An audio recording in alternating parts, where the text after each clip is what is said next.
করেন যে দাদা মাথাটা তো গোটাটাতেই চুল, তো এইখানে আবার এক গাছ লম্বা চুল কেন?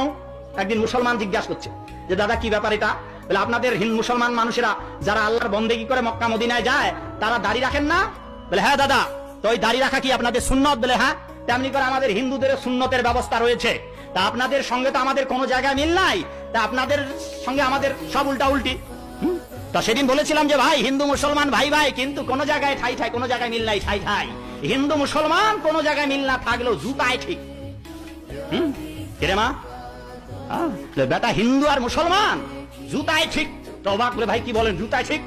দেখুন হিন্দু ভাই যেটা জুতা ডান পায়ে পড়ে, হিন্দুরা ওই জুতাটা ডান পায়ে পড়ার জন্য মুসলমানেরা কি বলে যে ওটা হিন্দুরা ডান পায়ে পড়েছে, ওটা আমরা ডান পায়ে পড়বো না, ওটা বাম পায়ে পড়বো। আর মুসলমানেরা যেটা বাম পায়ে জুতা পরে ওটাকে হিন্দুরা বলে ওটা মুসলমান বাম পায়ে পড়েছে, ওটা আমরা ডান পায়ে পড়বো। তারপরে কোন জায়গায় মিল নাই, কিন্তু জুতা ডান পায়েরটা ডান পায়ে পড়তে হিন্দুকে তো মুসলমানের কোন জায়গায় মিল নাই। শুধু তাই নয়, ভাষাগত ভাবে অনেক জায়গায় মিল নাই।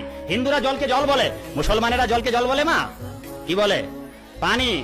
দক্ষিণবঙ্গে যাবেন মুসলমানেরা প উচ্চারণ করতে পারে না, পি উচ্চারণ করতে পারে না, তারা পি কে এইচ উচ্চারণ করে, পকে তারা ফ উচ্চারণ হ উচ্চারণ করে। এই জন্য দক্ষিণবঙ্গের মুসলমান ভাইরা পানিকে আর পানিও বলে না, পানিরে বলে হানি, টাকারে বলে টেহা, পানিরে বলে হান, শালারে বলে হালা। এবার ভাই আপনারা মুসলমানেরা নামাজ পড়েন, আল্লাহকে সেজদা ভক্তি করেন কোন দিকে?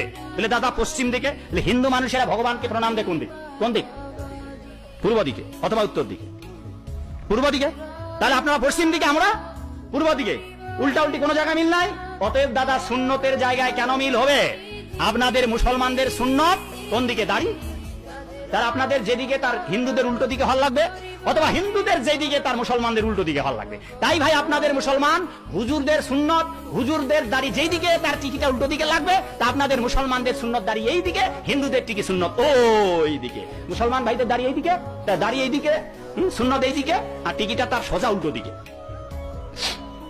সেই জন্য নিজেদের হিন্দু বলে পরিচয় দেবার জন্য আপনাদের গলে অবশ্যই মালা পরতে হবে। মা আপনাদের ছেলে মেয়েদের জন্মের পরেই গলে তুলসীর মালা পরে দিন, নয়তো বড় হলে যুবক যুবতী বয়সে এখন মালা পরলে লজ্জা লাগবে, শরম লাগবে। হ্যাঁ।